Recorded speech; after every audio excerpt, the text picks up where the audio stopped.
আসসালামু আলাইকুম। এবিসি আন্তর্জাতিক খবরে আপনাকে স্বাগতম। শুরুতেই সংবাদ শিরোনাম, এরপরেই বিস্তারিত।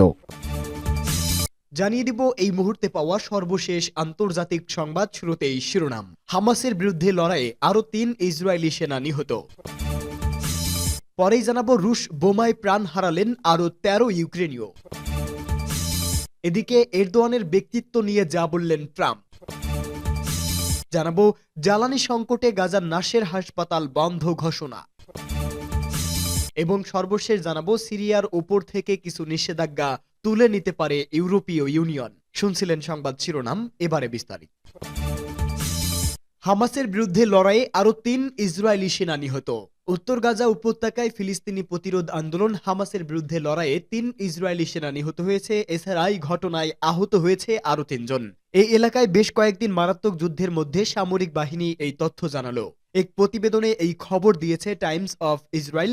নিহত ৩ সেনার নাম স্টাফ সার্জেন্ট মাতিতাহু ইয়াকব পেরেল, স্টাফ সার্জেন্ট কানাউকাশা এবং স্টাফ সার্জেন্ট নেভো ফিশার। তারা সবাই ইসরায়েলি সেনাবাহিনীর ৪০১তম আর্মড ব্রিগেডের ৪৬ ব্যাটালিয়নের সদস্য ছিলেন। আইডিএফের প্রাথমিক তদন্ত অনুসারে বেইত হ্যানুনে অপারেশন চলাকালীন সেনাদল বড় বিস্ফোরকের মাধ্যমে তীব্র বিস্ফোরণের মুখোমুখি হয়। আইডিএফের মতে হামাস কর্মীরা হালাওয়া স্কুলের মধ্যে কমান্ড সেন্টার পরিচালনা করেছিল এবং ইসরায়েলি সেনাদের বিরুদ্ধে বিকল্প ও হামলা চালানোর জন্য এই কমপ্লেক্সটি ব্যবহার করে আসছিল। এছাড়া আগের ২ দিন পৃথক ঘটনায় আরও ৩ ইসরায়েলি সেনা প্রাণ হারায়। গাজায় হামাসের বিরুদ্ধে স্থল অভিযানে নিহত ইসরায়েলের সেনার সংখ্যা এখন ৪০১। তবে ফিলিস্তিনি মিডিয়ার মতে ভবনটি বাস্তুচ্যুত গাজাবাসীর জন্য আশ্রয়স্থল হিসেবেও কাজ করছিল।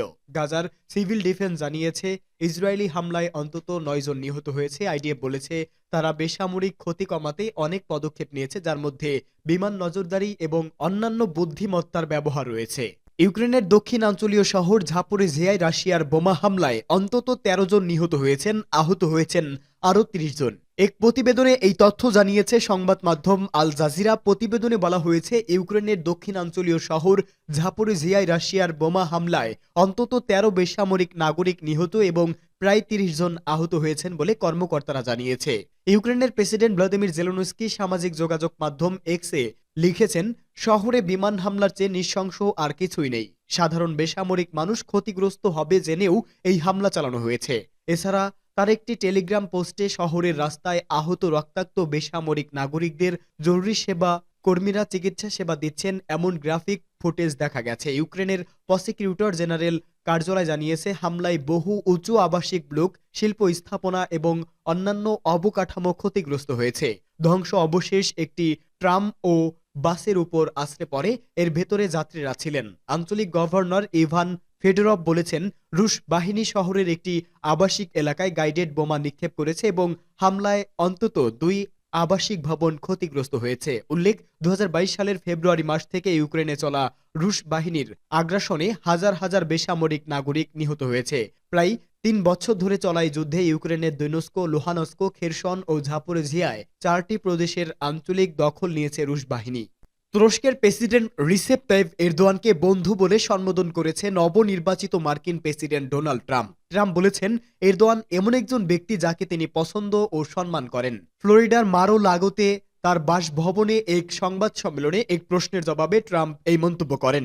আনাদুলু এজেন্সির এক প্রতিবেদনে এই তথ্য জানানো হয়। সংবাদ সম্মেলনে ট্রাম্প সিরিয়ার পরিস্থিতি এবং এই অঞ্চলে তুরস্কের গুরুত্বপূর্ণ ভূমিকার উপর জোর দিয়ে পররাষ্ট্র নীতির মূল বিষয় তুলে ধরেন ট্রাম্প। নবনির্বাচিত মার্কিন প্রেসিডেন্ট মধ্যপ্রাচ্যে প্রধান শক্তি হিসাবে তুরস্কের আঞ্চলিক ভূমিকা ও এরদোয়ানের সঙ্গে তার ব্যক্তিগত সম্পর্ককে স্বাগত জানান। ট্রাম্প বলেন, আসাদ সরকারের পতনের পর সিরিয়ার ভবিষ্যৎ নির্ধারণে আঙ্কারা গুরুত্বপূর্ণ ভূমিকা পালন করছে। এদিকে সিরিয়ায় নতুন একটি রাজনৈতিক ব্যবস্থা গড়ে তোলা এবং যুদ্ধ বিধ্বস্ত দেশটি পুনর্গঠনে সহায়তার জন্য একটি রোডম্যাপ সম্মত হয়েছে ২ মুসলিম দেশ তুরস্ক ও জর্ডান। এজন্য তুরস্কের রাজধানী আঙ্কারায় দেশটির পররাষ্ট্রমন্ত্রী হাকান ফিদান, প্রতিরক্ষা মন্ত্রী ইয়াসার গুলার, জর্ডানের পররাষ্ট্রমন্ত্রী আইমান সাফাদির সঙ্গে বৈঠক করেছেন। বৈঠকের পর হাকান ফিদান বলেন, আমরা আমাদের সিরীয় ভাইদের একটি রোডম্যাপের মাধ্যমে সাহায্য করার জন্য একসঙ্গে কাজ করার সিদ্ধান্ত নিয়েছি। তুরস্ক ও জর্ডান কর্তৃপক্ষ সিরিয়ার উন্নয়নের পরিবহন, জ্বালানি, খাদ্য নিরাপত্তা এবং